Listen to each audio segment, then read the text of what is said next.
BBC تقرنيا دحر إسراد آي كجمريو نكتكتاتلنا نعدم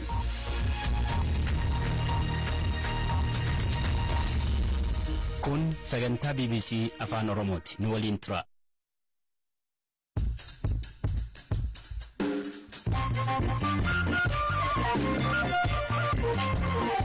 Ashama kam jirtu hordoftoota keenya baga jala bultii bara haaraa Itiyoophiyaan isin ga'e qophii keenya jala bultii bara haaraan hidha haaromsa guddicha Itiyoophiyaa ji'oota dhufanitti annisaa maddisiisuu eegalaa jedhamu. Waa'ee albama haaraa biyya koo artiist Saaliyaa Saamii waliin Suraayyatti sabiyaa jajjabeessuu fi nutis ni jirraa isin cinaa jechuun artistoonni biyya keenya dhufuu qabna biyya wanti caalu jiru. Qophii simannaa bara haaraa irratti yaada namoota. Gobeen kun aaduma keenya bakka gobe san guyyaa keenya naasee keenya sadii jammarre jechuudha. Jammarree tamma masqalaatitti tapha amma aduu daabaraatitti. Angalaana balay nu waliin tura. Tarbaayineroota hidha haaromsaa 13 keessaa 2 baatilee itti aanan anniisaa maddisiisuu akka eegalan ministeerri bishaan jallisii fi enerjii Dr. Injiinar Silashii Baqqalaa BBC'tti himan. Humna maddisiisuu kan eegallu tarbaayineroota lamaanii kun humna maddisiisuu gulantaa jalqabaati jedhan. Tarbaayineroota lamaan humna haga meegawaatti 750 ga'u maddisiisuu jedhan. Eliyaas Mulugeeta. Hidhi haaromsaa guddichaa Itiyoophiyaan laga Abbayyaa irratti barkurnee tokkoon dura ijaaruu eegalte ji'oota jalqabaa bara 2014 keessatti humna elektirikii maddisiisuu akka eegalu ministeerri bishaan jallisii fi enerjii Dr. Injiinar Silashii Baqqalaa BBC'tti himaniiru. Yuunitoonni yookaan tarbaayinoonni hidhi haaromsaa qabu tokkoon isaanii hanga humna elektirikii meeggawaatii 375 hanga 400 maddisiisu.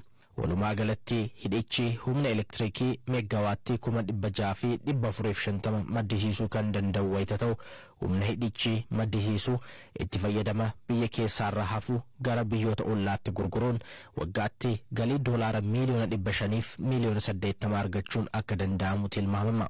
Naannoo Beenishaangul Gumuz aanaa Gubaa keessatti kan ijaaramu hidhi haaromsaa Itiyoophiyaa baasii birrii biliyoona 80 yookaan doolaara biliyoona 4 ijaaramaa jira. Hidhichi ol ka'iinsa meetira 445 kan qabu yoo ta'u dheerinni isaa kiiloomeetira 1.8 ta'a. Bal'inni hidhichaa gajjallaatti meetira 130 yoo ta'u gubbaatti ammoo meetira 11 bal'ata. Hammi bishaanii hidhichi qabatu bishaan kiiyuubik meetirii biliyoona 74 lafti bishaan kun irra ciisu ammoo iskweer kiiloomeetirii 1,680 akka ta'e ragaan waajjira qindeessaa hirmaannaa uummataa ijaarsa hidha haaromsaa ni mul'isa. Amma dura Itiyoophiyaan marsaa lamaaf hidhicha bishaaniin kan guutte wayita ta'u ijaarsi hidhichaa wayita ammaa 80 ol xumuramuutu himama. Waggoota kurnan darbaniif dhimma hidha haaromsaa irratti falmiirra kan turan Itiyoophiyaa, Suudaanii fi Masriin ammallee waliigaltee irra hin geenye. Torbanoota dura manni maree nageenyaa UN dhimmicha irratti kan mari'ate yoo ta'u biyyoonni miseensa mana marichaa dhimmicha gamtaan Afrikaa akka furu yaada dhiyeessaniiru.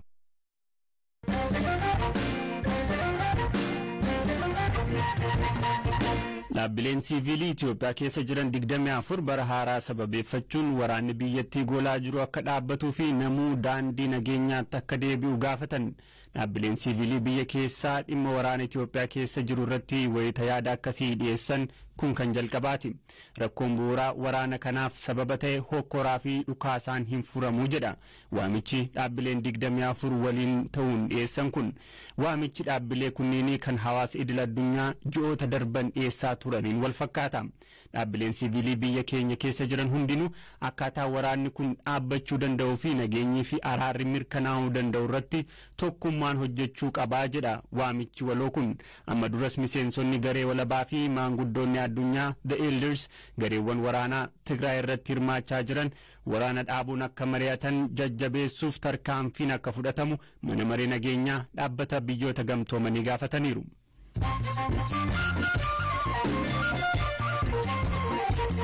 Dhaggeeffattoota gidduutti ammoo odeessaalee gaggabaaboo muraasa. Qorannoon Komishinii Mirgoota Namoomaa UN fi Komishinii Mirgoota Namoomaa Itiyoophiyaa sarbama mirga namoomaa Tigraayitti raawwate irratti gaggeessaa turan xumuran. qaamoleen lameen waliin ta'uun sarbama mirga namoomaa seera deeggarsa namoomaa fi baqattoota humnoota mootummaa federaalaa fi humnoota TPLF'n caban qorataa turan. Gabaasni xumuraa qorannichaa sadaasa tokko bara 2021 akka maxxanfamu UN himeera. Namoonni sadii lafa qonnaa pirezidantii duraanii Naayijeeriyaa Olusegun Obasanjo ka tibbana dhimma nageenyaa gaanfa Afrikaa irratti gamtaan Afrikaan muudaman keessa hojjetan butaman. Namoonni hidhatan konkolaataa namoota sadeen baattee turte irratti dhukaasa banuun isaan ukkaamsanii gara bosonaatti fudhatanii badan. Gamtaan Afrikaa biyya dhiyeenya fonqolchi mootummaa itti gaggeeffame Giinii miseensummaarraa haqe. Pirezidantiin biyyattii Alfaa Kondee dhuma torbee darbee ture gartuu waraanaa Koloneel Maamaadii Dumbooyaan durfamuun aangoorraa fonqolfaman. UN fi US dabalatee biyyootni hedduun fonqolcha kana balaaleffataniiru.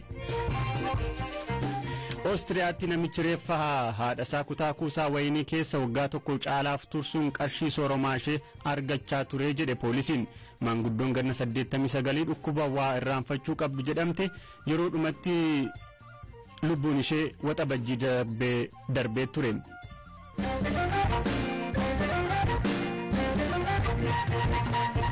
Odeessaalee keenya hafanitti ceenerraa albamoonni muuziqaa afaan Oromoo biyya koo afaan Amaaraa ammoo sila Itoophiyaa jedhaman ka artistoota hedduu hirmaachisee fi yeroo gabaabaa keessatti xumurame eebbifame. Artistoonni Itoophiyaa jala bultii bara haarawaatti albamoota wallee waa'ee biyyaa irratti xiyyeeffatu 2 qopheessuun dhiyeessan. Ministeera muummee Abiyyi Ahmed irraa waraqaa ragaa galateeffannaa argataniiru. Ka'umsi ogeeyyiin aartii biyya isaaniif ogummaa isaaniitiin dhaabachuuf agarsiisan kan dinqisiifamudha. Qorumsa humnaa fi abdii Itoophiyaa si'anaa muuziqaawwan isaaniitiin nu agarsiisaniiru jechuun artistoota galateeffataniiru. Ministeerri muummee Abiyyi kanneen albama kana keessatti hirmaatan keessaa tokko kataate artist Saaliyaa Saamii waa'ee albama biyya koo jedhu gaafanneerra. Wantiin kan hojjetame waldaa artistoota garee lachuutiin keenya Oromiyaa bakka buunee hojjannee akkasumas yeroo gabaabatu nu kanname nuti amma waliigala guyyaa 10 keessatti xumurree waan hunda guyyaa 3 xumurree sima jira atattama waan ta'eef jaallisaanis ji'a tokko kan 20tti kan fiqees jira. Wanti raayyaa biyyaa jabeessuu fi nutis ni jirraa isin cinaa jechuun artistoonni gahee keenya bahuu qabna. Biyya wanti caalu hin jiru.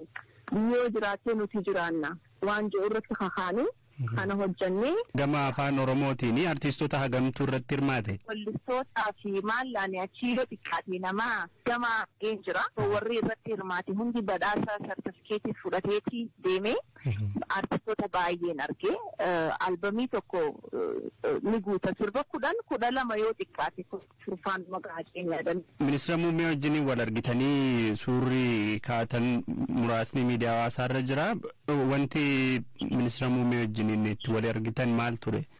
Albamii karaa lachuutuun keenyaas biyya koo kan jedhu kana gara Amaariffaatiin sila hagar ja'aan sa'a sila Itoophiyaa sani lachuu fuunee isaaf kennine jechuunuti.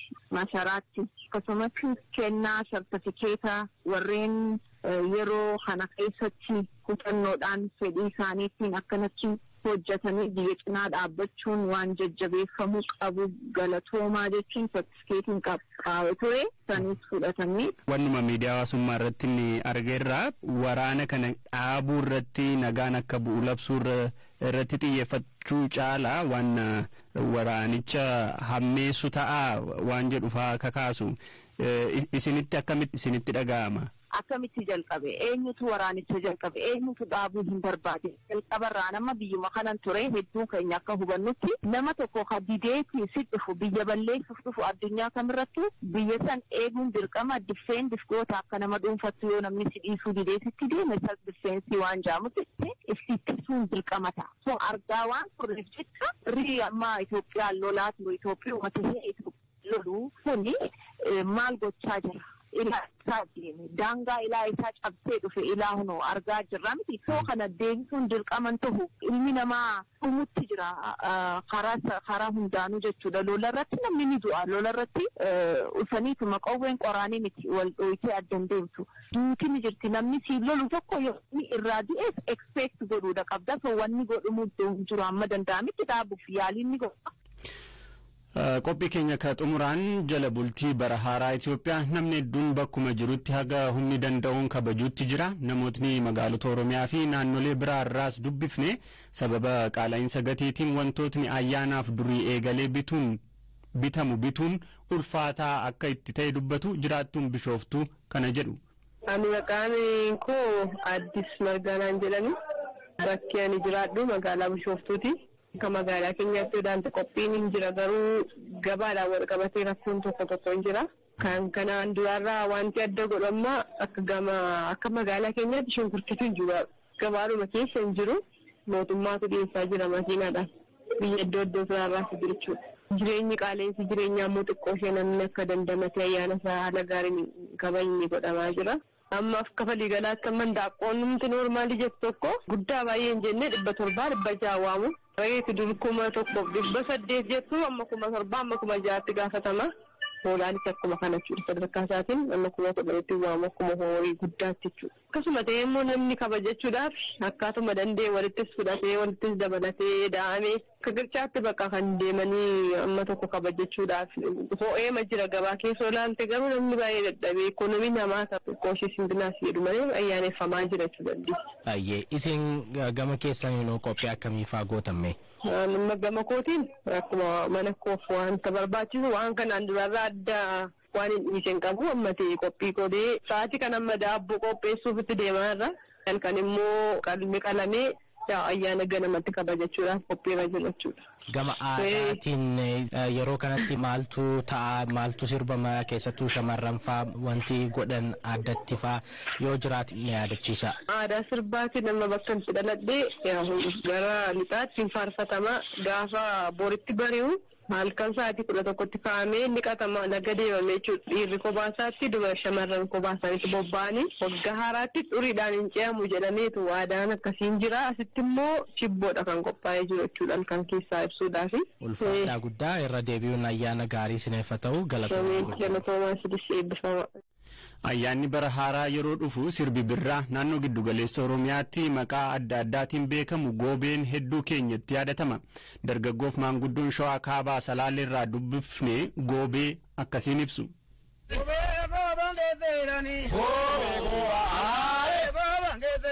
Goobeen kun aaduma keenya bakka goobee san guyyaa ukee jammaa naasee bultee 13 jammarra jechuudha. Jammarree kama masqalaatitti hin tapha amma aduu daamaraatitti. Abaaboo hammatee dhufa goobessu abaaboo hammatee dhufa hin gammadaa namichi abbaan qe'ee sunis hin gammadaa haadha warraa isaanii wajjin gadi ba'anii abaaboo fudhatanii ganzaba kennaniif birrii 20 gizee keenya birrii 10 hin kennaniif goobeessan.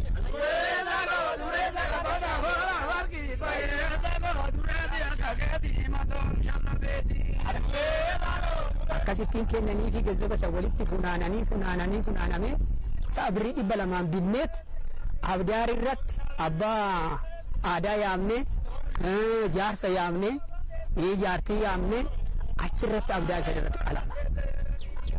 Eebban nyaatamee oggaadhaan sinaa ga'u ijoolleetu maanguddoon isin eebbisanii akkasitti addaan galla.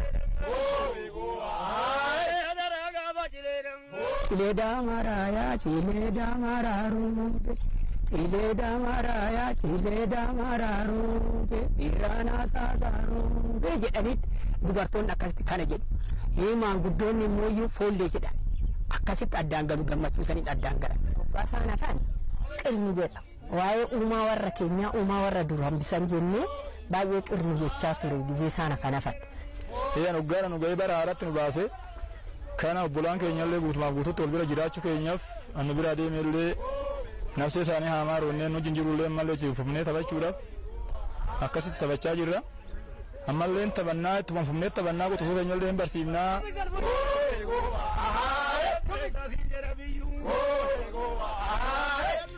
qophiin keenya har'aas kan bara kanaas xumuramee barri haaraa kan milkiif nageenyaa isiniif haa ta'u bara haaraatti walitti deebina. Angalaanaa Balaa BBC Afaan Oromoorraa ayyaana gaarii horaa bulaa deebana.